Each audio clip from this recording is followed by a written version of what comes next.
Hello friends, welcome back to the new tutorial of the Node.js. Today we are going to learn about the next one API, that is, here we have the routes. So let's take API. So for previous one we have go with the create user, where we have to learn the file upload with the user creator options. Now we are going to learn about how to get all the user information, right? So let's have a look on that one. So that the URL is all user. So here we have the all user.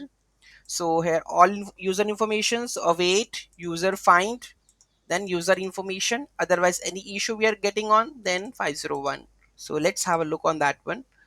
Okay, so rest of the file structure is gonna be like based on the previous video. So I have already explained all the file structures, how we are going to make it. Okay, so basically it is a source, controllers, models, routes, utils, where we have a file upload.js. So basically here the multer data, how to upload the images to the with the help of Multer to a particular destination. So basically that one, this is that one. And here you can sets the limit, that is basically it's 2 MB. So and here we are going to filter that one, whether it's to be a PNG, JPG, or whatever the image formats you can accept it over, otherwise you can send it the error. Okay, and here we have uploading the single images, not the multiple. Okay, if you want to multiple, then you have to upload them with the array, right? So let's take a look of the users controller.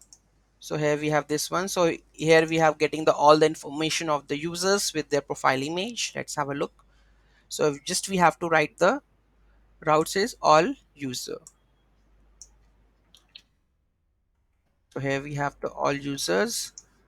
Just write all user over here and make it a get request. Here we have this one. So you can see that the data with image,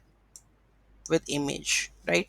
So this is how you are able to get all the user information of what they have uploaded the image, right? So this is the way. Just only you have to just find all. The query is, which the query is, you await user dot find. Okay, so it will fetch all the list of the users that is existing into the database and give you the information of all about that one, right? Any doubt, any query in that, let me know in the comment section. Thank you so much for watching this video. Have a great day.